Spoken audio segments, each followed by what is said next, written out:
Bismillah. Innal hamdalillah nahmaduhu wa nasta'inuhu wa nastaghfiruhu wa na'udzu billahi min shururi anfusina wa min sayyiati a'malina may yahdihillahu fala mudilla lahu wa may yudlil fala hadiya lahu. Asyhadu an la ilaha illallah wahdahu la syarika lahu wa asyhadu anna Muhammadan abduhu wa rasuluhu salawatullahi wa salamuhu alaihi thumma amma ba'du ayyuhal ikhwah rahimani wa iyyakum jami'an walhamdulillah. Kembali kita lanjutkan pembacaan daripada kitab Tauhid yang ditulis oleh Syekh Muhammad Ibnu Abdul Wahhab rahimahullahu taala rahmatan wasi'ah, dan kita masih pada bab yang kedua, babu fi bayani fadli tauhidi wa ma yukaffiru minadz dzunub.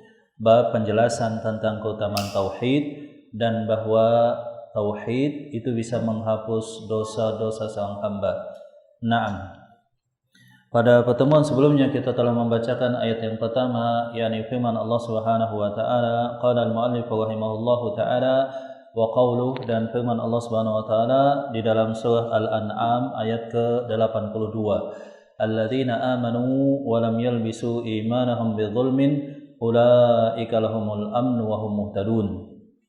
Dan mereka yang beriman serta tidak mencampurkan keimanannya dengan kezaliman, merekalah yang akan mendapatkan rasa aman dan merekalah yang mendapatkan hidayah. Telah kita jelaskan ayat ini bahwa mereka yang mendapatkan keamanan yang sempurna dan mendapatkan hidayah yang sempurna itu adalah mereka yang tidak mencampur adukan keimanannya dengan kezaliman. Maka ketika ayat ini diturunkan, para sahabat mereka merasa risau, merasa gelisah. Mereka datang kepada Rasulullah SAW kemudian berkata, qalu ya Rasulullah, ayuna lam yadlim nafsah, siapakah di antara kami yang tidak pernah menzalimi dirinya? Ya, ini dengan makna zalim secara umum. Tentu saja setiap manusia pernah menzalimi dirinya, baik kezaliman kepada Allah Subhanahu wa taala, baik kezaliman dia kepada pribadi dia atau kezaliman dia kepada orang lain. Maka para sahabat merasa pesimis, merasa takut kalaulah rasa aman kemudian hidayah tidaklah didapatkan kecuali bagi mereka yang beriman dengan sempurna dan tidak pernah sama sekali mencampurkan dengan kezaliman. Maka para sahabat merasa pesimis, di antara kami enggak ada yang berhak kalau demikian. Sebab namanya manusia itu senantiasa berbuat zalim, zaluman jahula. Manusia itu di antara sifat dasarnya adalah suka berbuat zalim dan juga jahul, sangat jahil. Jadi banyak sifat dasar manusia, di antaranya adalah manusia itu dha'ifa, lemah. Kemudian manusia itu ya'usa, senang atau senantiasa cepat putus asa. Kemudian manusia itu ajula, senang tergesa-gesa.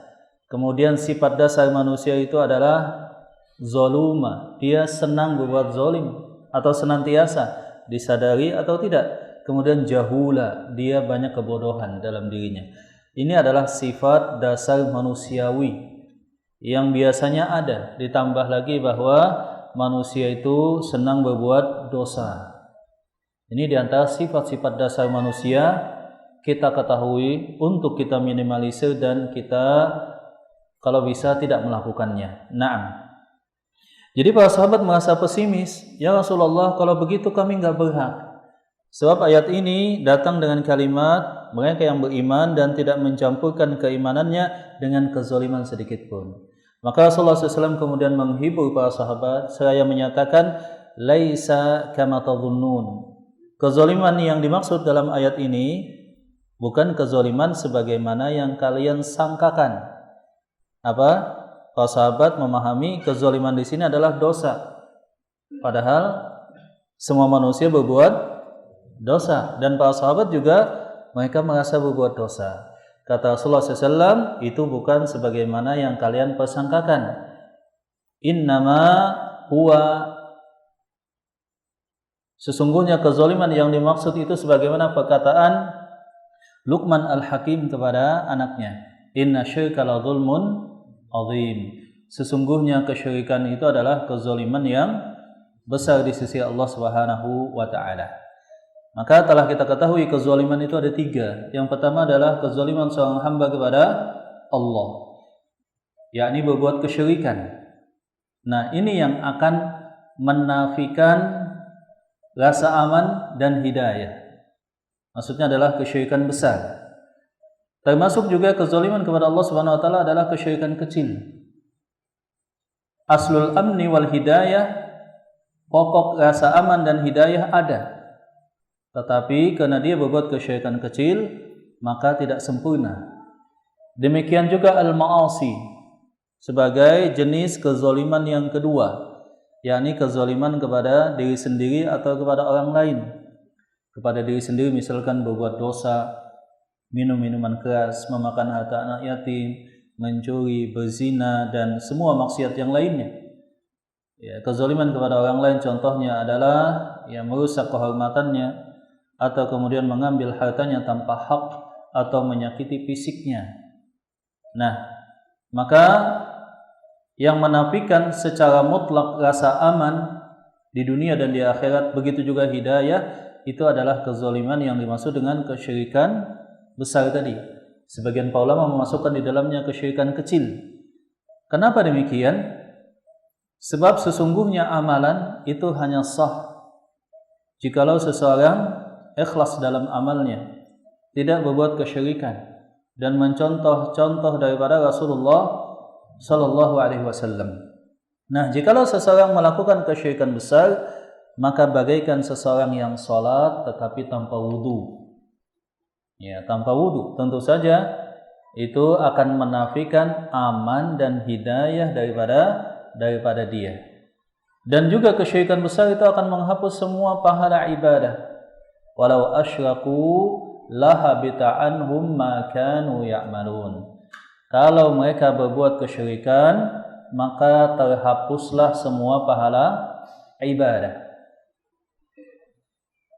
Demikian juga firman Allah Subhanahu wa taala kepada Rasulullah, seandainya engkau wahai Muhammad berbuat kesyirikan, maka terhapuslah semua amalan engkau.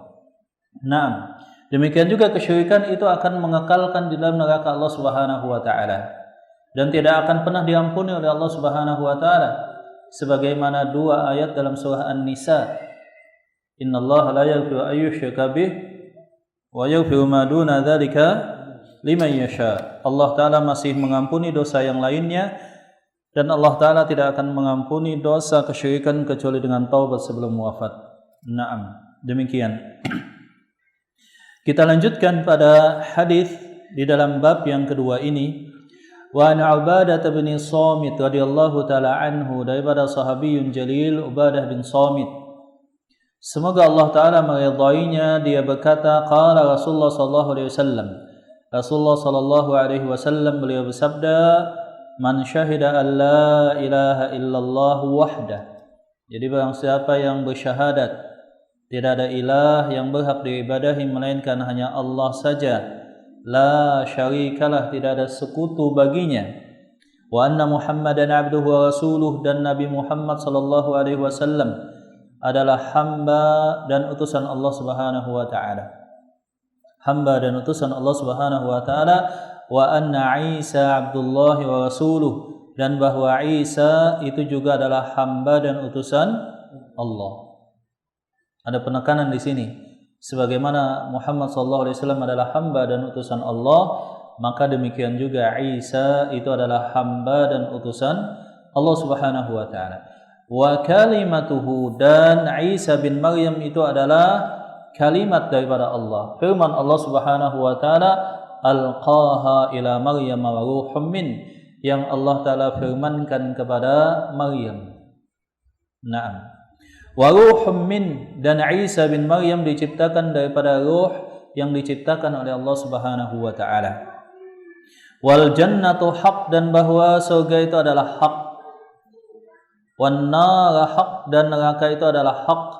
Adkhalahullahu al-jannah ala ma kana minal amal, maka pasti dia akan dimasukkan ke dalam surga, tetapi tergantung dengan amalnya. Ya, saya pernah mendengarkan hadis ini dibacakan oleh seorang ustadz. Katakanlah seseorang fulan, kemudian dia terjemahkan barang siapa yang bersyahadat la ilaha illallah Muhammadur Rasulullah dan bahwa Isa itu adalah hamba dan utusan Allah Subhanahu wa taala, dan kalimat yang Allah taala firmankan kepada Maryam dan juga merupakan ruh yang diciptakan oleh Allah, maka dia pasti masuk surga walaupun bagaimanapun amalnya. Walau dia melakukan apapun, pasti masuk surga. Nah, ini adalah terjemahan yang kurang tepat. Seharusnya terjemahannya adalah maka dia akan Allah Ta'ala masukkan ke dalam surga Allah Subhanahu wa Ta'ala tergantung dengan amalnya. Sebab di sana ada hisab, ada perhitungan amal, dan juga ada mizan, ada timbangan amal. Naam. Jadi ini menjelaskan jemaah rahmat Allah Subhanahu wa taala dan menegaskan kepada kita bahwa pokok yang paling penting itu adalah at-tauhid. Jikalau seseorang dia ikhlas dalam ibadahnya, bertauhid kepada Allah, menjauhi kesyirikan, maka dia pasti masuk ke dalam surga. Ini pokok yang pertama. Adapun penjelasan yang kedua, maka tergantung amal lagi.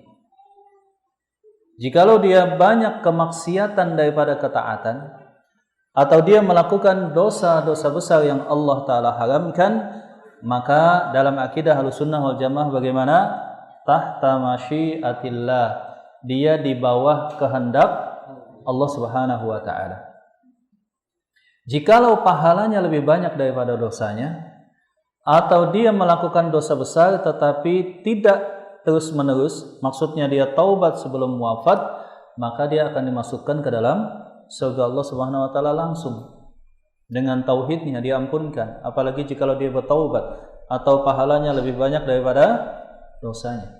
Akan tetapi bagi seseorang yang dia bertauhid kepada Allah dan dia merupakan pelaku dosa besar atau maksiatnya lebih banyak daripada ketaatannya, atau dia senantiasa melakukan maksiat sampai dia wafat tanpa sempat bertaubat, maka ada dua kemungkinan bagi dia.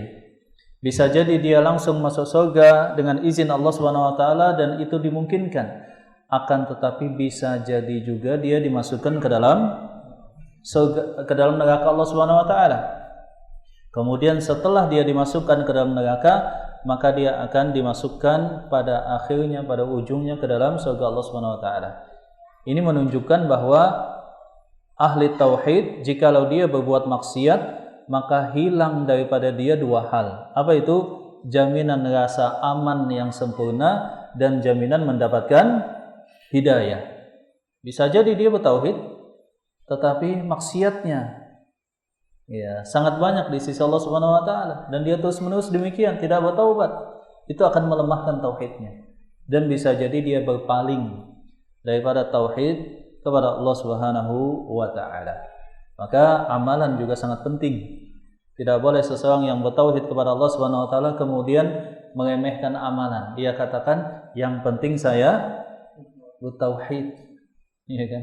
Atau seorang dai, dia mengumumkan kepada manusia dan mengajak manusia, ayo kita tauhidkan kepada Allah Subhanahu wa taala. Yang sangat penting adalah tauhid. Adapun ibadah, adapun dosa kita tidak terlalu pedulikan. Yang penting tauhid kita betul. Nah, itu adalah satu kesalahan. Tauhid adalah hal yang paling penting, tetapi membenahi amalan juga itu penting. Inilah bedanya Ahlussunnah wal Jamaah dengan Al-Murji'ah. Al-Murji'ah tidak mementingkan amalan, yang penting adalah keyakinan, iman. Kalau sudah beriman ya tidak memudaratkan amal terhadap iman. Naam. Selanjutnya Ubadah bin Samit ia berkata bahwa Rasulullah SAW bersabda, jadi barang siapa yang bersyahadat la ilaha illallah dan Muhammad Rasulullah SAW, begitu juga bahwa Isa bin Maryam adalah hamba dan utusan Allah. Jadi Isa bin Maryam wajib kita imani sebagai hamba dan utusan Allah Subhanahu wa taala, tidak sebagaimana akidah Nasrani yang menyatakan bahwa Isa bin Maryam adalah anak Allah Subhanahu wa taala. Satu oknum di antara tiga oknum Trinitas Dan ini adalah kekafiran dan kemusyrikan. Laqad kafara alladziina qalu, dan sungguh telah kafir mereka yang menyatakan bahwa Isa bin Maryam itu adalah Tuhan atau anak Allah Subhanahu wa taala. Nah, maka asal mulanya adalah bahwa di dalam bahasa Perjanjian Lama, Taurat atau Injil, itu biasa disebutkan anak Allah, anak Tuhan. Itu maksudnya menunjukkan kasih sayang Allah Ta'ala dan kedekatan terhadap semua nabi, kemudian terhadap hamba-hamba yang soleh, sering disebutkan dalam Perjanjian Lama atau Baru disebut dengan anak Tuhan. Tetapi kenapa kemudian anak Tuhan tadi dikhususkan hanya kepada Isa bin Maryam? Naam, demikian. Walahuma fi hadits Itbana, dan terdapat dalam Al-Bukhari dan Muslim pada dua kitab sahih keduanya dalam hadis Itban, fa innallaha harrama 'alan nari man qala la ilaha illallah yabtaghi bidzalika wajhallah. Allah Ta'ala mengharamkan atas neraka bagi mereka yang telah berkata dan bersaksi tidak ada ilah yang berhak diibadahi melainkan Allah, ikhlas karena mengharap wajah Allah Subhanahu wa taala.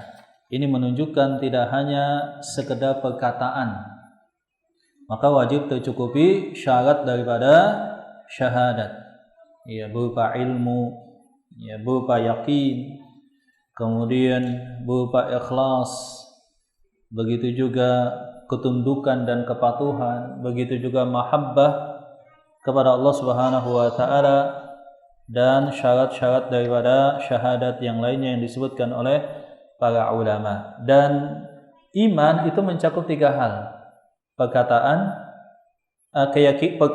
keyakinan, dan perbuatan. Iman itu adalah al-qaulu bil lisan, wal iqraru bil janan, wal i'malu bil arkan. Jadi iman itu adalah mengucapkan dengan lisan, kemudian meyakini dengan hati, dan juga melakukan dengan anggota badan. Jikalau hanya berkata tapi tidak diyakini, itu adalah munafik nifaqul akbar. Jadi hanya qalu amanna, mereka berkata kami beriman, walam tu'min qulubuhum, tetapi hati mereka tidak beriman. Itu disebut dengan apa? Munafik yang besar. So munafik itu ada dua. Munafik besar ini kafir, tidak beriman. Ada munafik kecil yang disebutkan oleh Rasulullah SAW.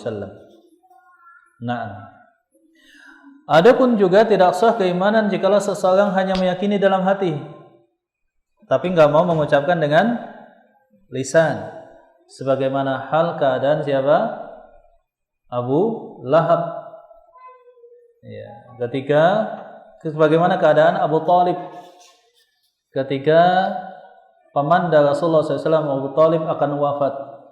Sebagaimana disebutkan dalam hadis sahih bahwa akhir daripada kesudahan Abu Talib adalah meninggal dalam keadaan kafir. Zahirnya sebagaimana yang dikatakan oleh Abu Talib bahwa kalaulah bukan karena celaan kaumnya, maka dia beriman terhadap apa yang dibawa oleh Rasulullah sallallahu alaihi wasallam. Beriman hatinya, tetapi tidak mau mengucapkan dengan lisan. Jadi kalau ada seseorang menyatakan, saya sih yakin dengan kebenaran Islam, dalam hati saya yakin. Bahkan saya juga kadang sholat ikut-ikutan, misalkan, juga berinfak bangun masjid, hanya saja saya nggak mau ngucapin kalimat syahadat, misalkan demikian. Maka itu statusnya belum masuk ke dalam iman dan Islam. Demikian juga seseorang yang beriman dengan lisannya, kemudian meyakini dengan hatinya, tapi dia meninggalkan amalan secara keseluruhan, atau dia meninggalkan amalan yang itu merupakan hal yang pokok dalam Islam, atau dia melakukan dosa yang itu merupakan pembatal dalam syahadat, maka lisannya iman, hatinya beriman, batal dengan amalannya. Contohnya seseorang yang meyakini dengan lisan, mengucapkan dengan lisan, meyakini dengan hati, tapi dia kemudian melakukan satu pembatal syahadat. Amalannya membatalkan lisan dan keyakinannya. Atau contohnya dia melakukan satu dosa yang itu merupakan pembatal syahadat. Atau dia meninggalkan satu amalan yang itu disebutkan oleh para ulama membatalkan keislaman. Contohnya dia enggak sholat, ya kan? Lisannya syahadat, iman, hatinya juga meyakini, tapi dia enggak sholat. Jikalau dia enggak pernah sholat, ulama sepakat dia batal syahadatnya. Atau jikalau dia jauh lebih banyak tidak sholat, hanya sholat sesekali, itu juga dia bukan muslim. Yang diikhtilafkan hanyalah kadang-kadang sholat, kadang-kadang enggak. Takasulan, karena dia malas. Tetap meyakini kewajibannya, tapi dia malas. Maka yang demikian memang ada dua pendapat. Ada dua pendapat. Akan tetapi seseorang yang dalam satu tahun hanya Idul Fitri dan Idul Adha, ya tidak ada keraguan lagi. Seperti itu. Tapi kadang-kadang dalam satu hari maghrib, isya sholat, subuhnya enggak, atau asarnya enggak, terus demikian keadaannya, maka yang demikian diikhtilafkan oleh para ulama. Adapun seseorang yang hanya setahun sholat 2 kali misalkan, ya maka para sahabat tidak ada ikhtilaf terhadap hal yang demikian. Wallahu ta'ala a'lam bishawab. Nah, maka di sini kita bisa melihat bahwa Ahlussunnah wal Jamaah menganggap amalan itu adalah bagian daripada iman. Bahwa annal amala minal iman. Bahwa amal bagian daripada iman. Nah, dan itu bertingkat-tingkat. Dan itu bertingkat-tingkat dan tidak pada satu derajat. Sebagaimana sabda Rasulullah SAW bahwa iman itu bid'atun wa sab'una syu'bah. Iman itu ada 70 sekian cabang. Ya, amalannya juga bertingkat-tingkat. Ada di antara amalan yang itu merupakan syarat daripada keislaman. Contohnya sholat. Ada juga yang merupakan hal yang menjadi penyempurna. Ya, contohnya misalkan berbuat baik, menyingkirkan duri di jalan, berbuat baik kepada tetangga dan lain-lain. Tetapi yang jelas amal adalah bagian daripada iman dan keadaannya bertingkat-tingkat. Kesalahan Khawarij adalah menyatakan amal syarat iman. Perhatikan bahasa amal bagian dari iman. Dengan kondisi amal bertingkat-tingkat. Dengan kesalahan Khawarij yang menyatakan amal itu adalah syarat daripada iman. Kalau enggak ada amal tanpa dirinci derajatnya, tingkatannya, maka dia tidak beriman. Atau Mu'jiah yang menyatakan bahwa amal bukan bagian daripada iman. Ini adalah pembahasan yang seorang Ahlussunnah wal Jamaah wajib mengetahuinya dan tidak terjebak pada pemahaman yang salah. Nah, taib. Selanjutnya jemaah rahmat Allah Subhanahu wa taala, maka faedah yang kita bisa ambil daripada hadis di atas kata beliau bahwa tauhid itu adalah mempunyai keutamaan yang sangat banyak, menyelamatkan seseorang daripada neraka Allah Subhanahu wa taala dan menghapus dosa. Kemudian beriman tidak cukup mengucapkan dengan lisan tanpa keyakinan dalam hati. Ini akan jatuh dalam munafik. Kemudian iman juga tidak cukup dengan keyakinan hati saja tanpa mengucapkan, dan ini juga statusnya masih kafir. Sebagaimana iman butuh kepada amalan. Butuh kepada amalan. Selanjutnya neraka diharamkan atas mereka pemilik tauhid yang telah sempurna, yang menjauhi kesyirikan dan juga dosa-dosa besar. Dan amalan tidaklah bermanfaat kecuali mengharap wajah Allah Subhanahu wa taala. Dan ini beberapa hal yang beliau tekankan, sebagaimana barang siapa mengucapkan syahadat la ilaha illallah kemudian dia mendatangkan satu pembatalnya, maka yang demikian tidak bermanfaat di sisi Allah Subhanahu wa taala. Yang berikutnya adalah penetapan bahwa Allah mempunyai wajah. Wa yabqa wajhu rabbika dzul jalali wal ikram. Allah Subhanahu wa taala mempunyai wajah. Kita imani sebab yang berfirman adalah Allah. Yang lebih tahu tentang Allah adalah Allah, dan penjelasan redaksi yang dipilih oleh Allah taala dalam Al-Qur'an tidak mungkin salah. Sebab Allah Ta'ala menginginkan hidayah, bukan kesesatan. Maka tidak perlu lagi wajah tadi diartikan dengan pengertian yang lainnya. Ya, sebab kesamaan lafaz, kesamaan istilah tidak menunjukkan kesamaan dalam makna dan hakikat. Allah Ta'ala punya wajah, makhluk juga punya wajah. Apakah sama? Enggak. Dan terhadap Allah tidak boleh ditanya bagaimana. Intinya yang kita boleh katakan hanyalah kami beriman. Allah hanya menjelaskan Allah Ta'ala punya wajah, tetapi tidak menjelaskan bagaimana wajah Allah. Ya, seperti itu. Nah, kita lanjutkan pada hadis berikutnya. Wa Nabi Sa'id Al-Khudri radhiyallahu ta'ala anhu, daripada Abu Sa'id Al-Khudri radhiyallahu ta'ala anhu, anna Nabi sallallahu alaihi wasallam qaal, bahwa Rasulullah SAW beliau bersabda menceritakan tentang perkataan Nabi Musa. Qala Musa, ya Rabbi alimni syai'an adhkuruka wa ad'uka bih. Nabi Musa ini beliau terkenal dengan sebutan Kalimullah, yakni hamba yang berkomunikasi dengan Allah Subhanahu wa taala langsung. Ya, langsung berbicara dengan Allah Subhanahu wa taala. Ini kelebihan daripada Nabi Musa. Wa kallamallahu Musa taklima, dan Nabi Musa berbicara dengan Allah Subhanahu wa taala. Naam. Nabi Musa berdoa kepada Allah Subhanahu wa taala, wahai Allah, ajarkanlah kepadaku satu kalimat yang dengannya aku berdoa kepada Engkau. Jadi Nabi Musa memohon kepada Allah Subhanahu wa taala satu kalimat yang dengannya beliau berzikir dan berdoa kepada Allah. Qala, maka Allah taala menjawab, qul ya Musa, katakanlah wahai Musa, la ilaha illallah, yakni kalimat la ilaha illallah. Kalimat yang sangat agung. Sebagaimana hadis Rasulullah SAW, afdalul dzikri fa'lam annahu la ilaha illallah. Jadi zikir yang paling utama ketahuilah adalah kalimat la ilaha illallah. Sempurna demikian. Panjang pada la, ila, dan lam pada Allah. La ilaha illallah. Tidak boleh dipotong. Hanya Allah, Allah, Allah.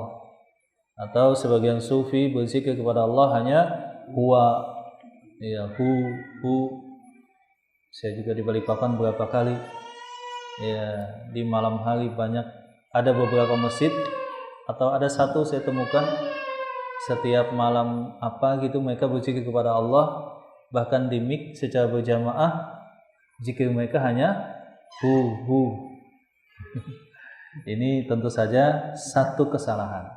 Jadi sempurna, afdalul dzikri fa'lam annahu la ilaha illallah. Zikir yang paling utama di sisi Allah adalah la ilaha illallah.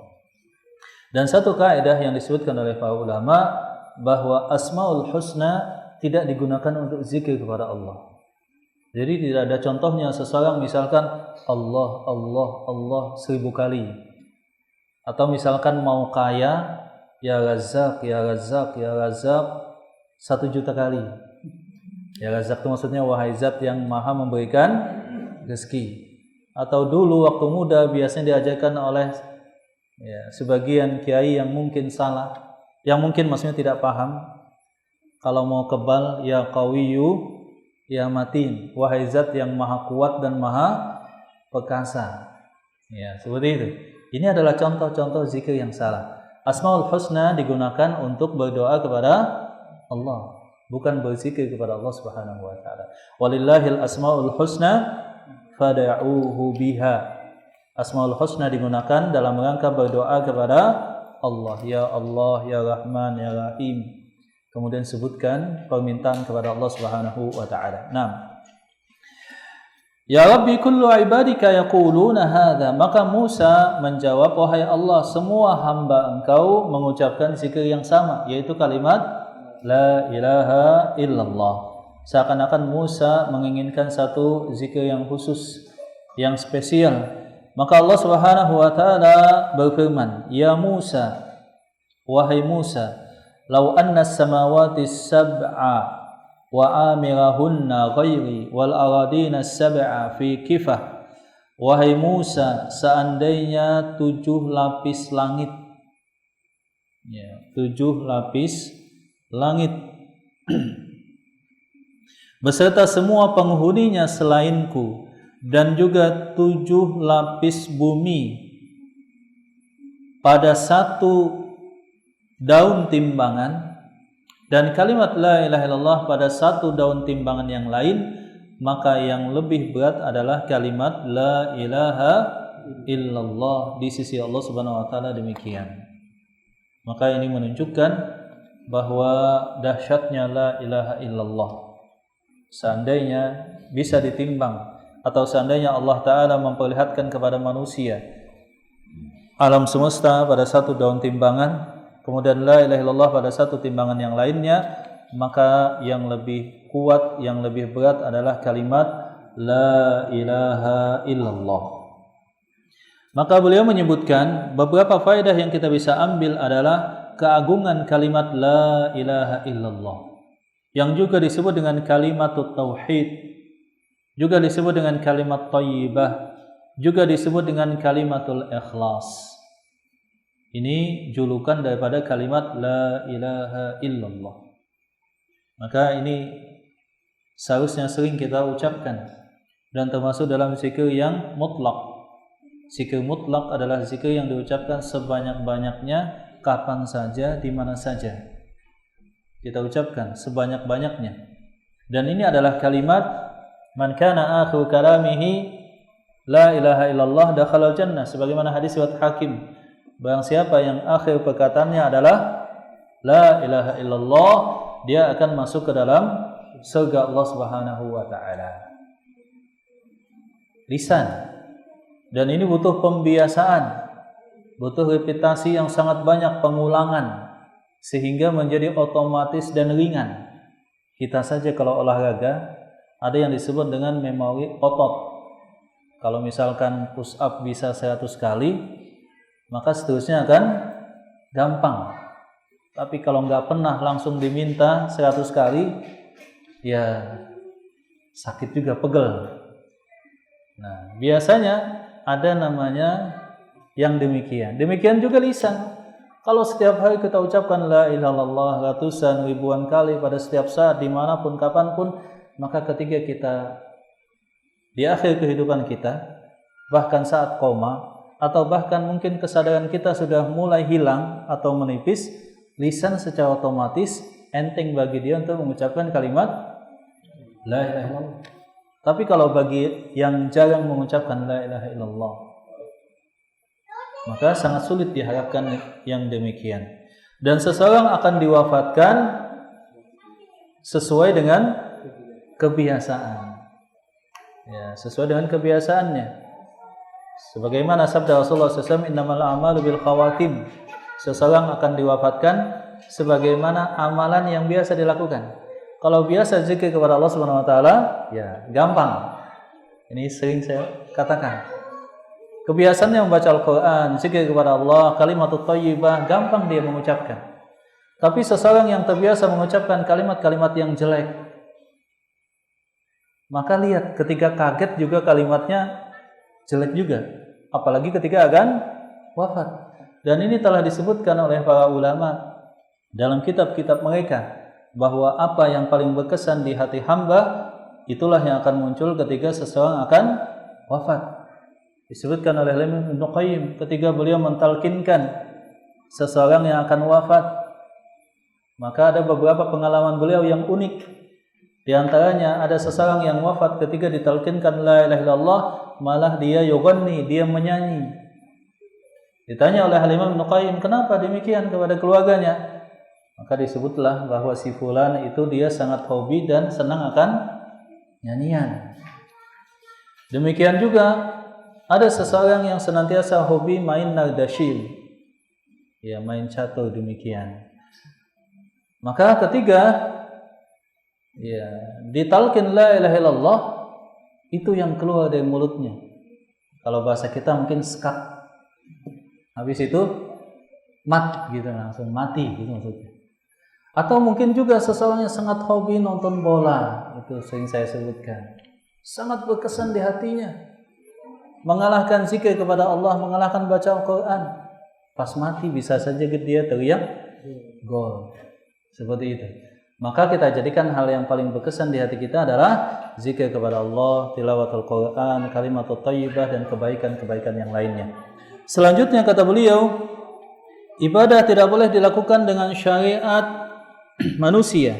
Sebab manusia tidak berhak membuat ibadah dari pikiran dan kreasinya sendiri. Sebab oleh karena itulah Nabi Musa meminta kepada Allah, ya Allah, ajarkan kepadaku kalimat zikir dan doa. Nabi Musa minta kepada Allah, enggak buat sendiri. Saat ini kan sebagian masalahnya adalah banyak orang membuat kalimat-kalimat zikir atau kalimat-kalimat salawat yang dibuat-buat. Salawat sudah jelas, ada sahih ditambahkan. Ada salawat Badar misalkan, ada salawat Uhud, ada salawat Hunain mungkin, ada salawat yang lain-lainnya. Maka yang demikian adalah satu penyimpangan. Para nabi saja untuk berzikir kepada Allah, contohnya Nabi Musa minta kepada Allah, ya Allah, kalimat apa yang aku baca ketika berdoa dan berzikir, tidak membuat sendiri. Demikian. Selanjutnya, sesuatu yang sangat diperlukan dan darurat, maka dia paling banyak didapatkan. Ketika la ilaha illallah sangat dibutuhkan oleh alam semesta, maka jadilah dia zikir yang paling banyak keberadaannya dan paling mudah didapatkan. Maka kalimat yang paling banyak di muka bumi ini adalah kalimat la ilaha illallah. Kemudian berzikir dengan kalimat la ilaha illallah haruslah mengucapkan dengan kalimat yang lengkap. Enggak boleh hanya dengan kalimat Allah saja atau kalimat yang lainnya, atau dipotong-potong, tidak boleh demikian. Atau kadang-kadang dalam zikir berjamaah itu kan enggak jelas lagi, la illallah, la illallah. Ada yang terpotong, apalagi kalau sudah goyang-goyang gitu. Hanya awal ujungnya la illallah. Nah, seperti itu. Itu contoh memotong-motong kalimat la ilaha illallah.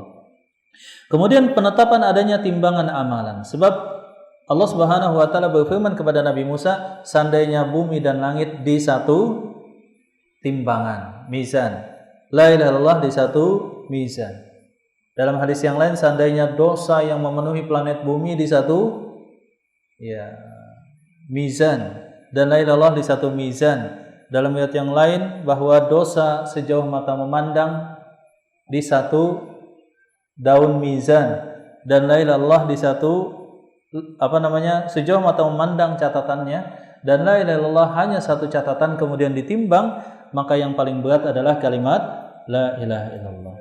Kemudian bumi ada 7 lapis sebagaimana langit juga 7 lapis sebagaimana disebutkan dalam hadis ini, wallahu taala alam bisawab, dan ini ada penjelasan dari kalangan para ulama tentang hal yang demikian.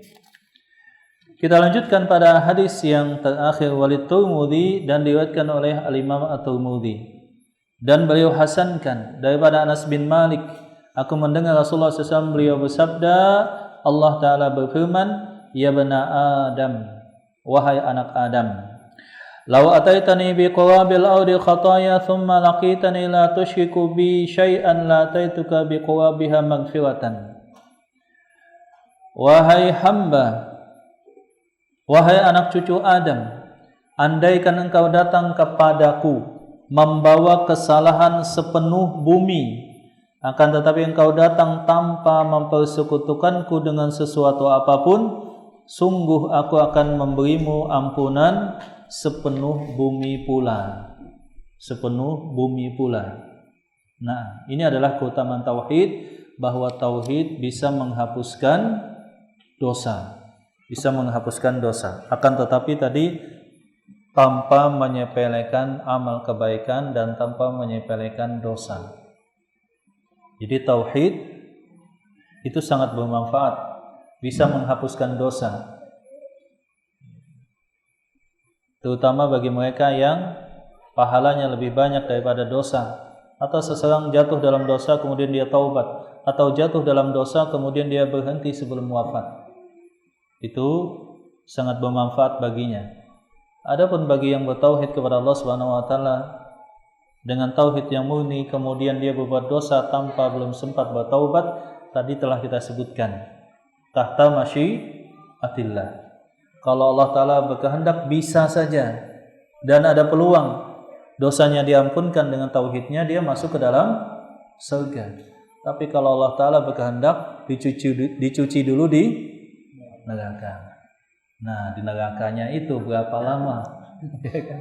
Terdapat dalam hadis riwayat Muslim bahwa seseorang yang paling enak hidupnya di dunia, pokoknya paling kaya, paling berkuasa, paling nikmat hidupnya ketika di dunia, kemudian diminta masuk sebentar ke dalam neraka.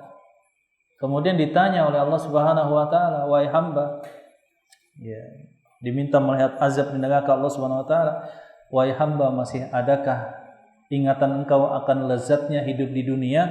Padahal dulu engkau orang yang paling nikmat hidupnya, paling kaya, paling berkuasa, paling nikmat, paling lengkap fasilitasnya." Kata hamba tersebut, enggak ada. Padahal cuma satu saat saja. Kemudian didatangkan seorang hamba yang paling sakit ketika di dunia, paling miskin, paling menderita, pokoknya paling lah. Ya. Paling enggak enak ketika di dunia. Kemudian diperlihatkan nikmat surga sejenak. Melihat itu, ditanya oleh Allah Subhanahu wa taala, "Wahai fulan, masihkah ada tersisa kesulitan hidup di dunia, penderitaan hidup di dunia?"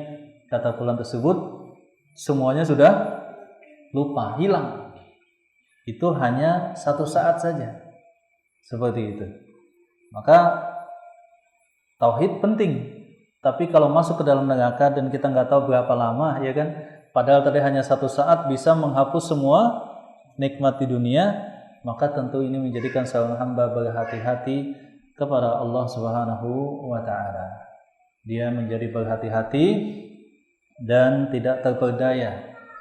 Tauhid penting dan amalan juga sangat penting, sebab itu penyempurna daripada tauhid dan itu hal yang menjadikan seorang hamba diridhai dan dirahmati oleh Allah Subhanahu wa taala, sebagaimana sabda Rasulullah SAW, tidak ada di antara hamba yang masuk surga kecuali dengan rahmat Allah. Tidak juga engkau wahai Rasulullah? Rasulullah menjawab, tidak juga saya. Tidak juga Rasulullah SAW. Dan cara supaya Allah Ta'ala merahmati kita adalah dengan mentauhidkannya dan senantiasa beramal untuk Allah Subhanahu wa taala. Wallahu taala a'lam bishawab. Dengan demikian penjelasan singkat ini sudah menyelesaikan bab yang kedua, dan ke depan kita lanjutkan bab yang ketiga. Bab barang siapa yang merealisasikan tauhid maka dia masuk surga tanpa hisab. Ya, ini ada sambungannya dari bab sebelumnya, bahwa tauhid itu wajib direalisasikan, diimplementasikan dalam kehidupan. Seperti itu. Nah, sampai di sini mungkin ada pertanyaan. Tafadhol ikhwan. Ya.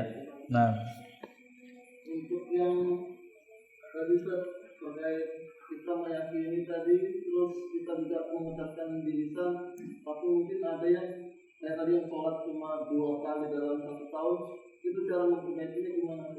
Apakah mengucapkan syahadat lagi atau gimana? nah, iya, bagaimana dengan seseorang yang meninggalkan amal? Jadi ada yang meninggalkan aslul amal, ada yang meninggalkan jinsul amal dan ada yang meninggalkan amal. Meninggalkan jenis amalan. Maksudnya dia sama sekali enggak sholat atau sholat hanya katakanlah tadi 2 kali dalam setahun. Maka yang demikian dia telah keluar daripada Islam dan dia telah batal keislamannya. Kecuali dia sesekali sholat, sesekali enggak karena malas. Tetapi kalau enggak pernah sholat sama sekali atau sholat hanya 1-2 kali dalam setahun, maka yang demikian dia telah batal keislamannya. Maka para ulama menyatakan dia bersyahadat ulang, atau sebagaimana disebutkan oleh para ulama, jikalau seseorang tidak pindah pada keyakinan, maka dia cukup kembali bertaubat kepada Allah dan melakukan amal tersebut. Sebagaimana kita ketahui, misalkan seseorang enggak sholat, kemudian dia bertaubat kepada Allah, kemudian kembali sholat, maka itu insyaallah telah mencukupinya. Yang demikian telah mencukupinya, sebab aslul iman masih ada pada dia, dan kemudian dia kembali sholat. Ini sebagaimana penjelasan para ulama bahwa seseorang ketika berbuat zina, maka imannya itu naik ke atas. Selesai berbuat zina, imannya itu turun lagi ke dalam hatinya, tetapi sudah melemah, sudah menipis. Tetapi ada juga sebagian ulama hati-hati, dia harus mengucapkan syahadat ulang jikalau meyakini bahwa memang dia telah keluar daripada lingkaran iman dan Islam, dan inilah yang lebih hati-hati. Maka ini menunjukkan beratnya meninggalkan amalan yang merupakan syarat daripada jenis-jenis amal yang merupakan syarat daripada sahnya iman, contohnya sholat. Kita lihat ini banyak yang menyepelekan, sebab keyakinan dia yang penting tetap yakin. Yang penting saya tetap yakin dan eling. Jadi tiap waktu sholat saya eling kok mas, saya ingat Allah, sudah cukup. Ya, seperti itu. Maka yang demikian, ya, jikalau dia terus menerus demikian bisa bahaya, keislamannya bisa batal. Tetapi kalau sesekali sholat, sesekali enggak, tadi telah kita sebutkan, sebagian para ulama menyatakan dia masih muslim dengan keislamannya dan dia fasik dengan kefasikannya, akan tetapi dia berada pada bahaya dan dosa yang sangat besar di sisi Allah. Sebagian ulama yang lain menyatakan dia telah keluar daripada al-Islam. Tetapi telah kita sebutkan orang yang enggak pernah sholat sama sekali, atau dia sholatnya hanya 1 atau 2 kali, ya, sangat jarang didapatkan dia sholat, maka yang demikian jelas bahwa dia telah keluar daripada al-Islam. Wallahu ta'ala a'lam bissawab. Caranya kalau dia memang enggak pernah sholat sama sekali, atau sekali atau 2 kali, maka dia memperbarui syahadatnya dan kemudian dia bertaubat kepada Allah Subhanahu wa taala dan tidak mengulanginya. Kalau sempat demikian sebelum dia wafat, maka itu adalah karunia daripada Allah. Yang bahaya kan kalau dia wafat. Nah, itu dia bahayanya. Demikian. Sampai di sini semoga bermanfaat dan nanti kembali akan kita lanjutkan. Aqulu qawli hadza wa astaghfirullah li wa lakum. Alhamdulillahirabbil alamin. Assalamualaikum warahmatullahi wabarakatuh.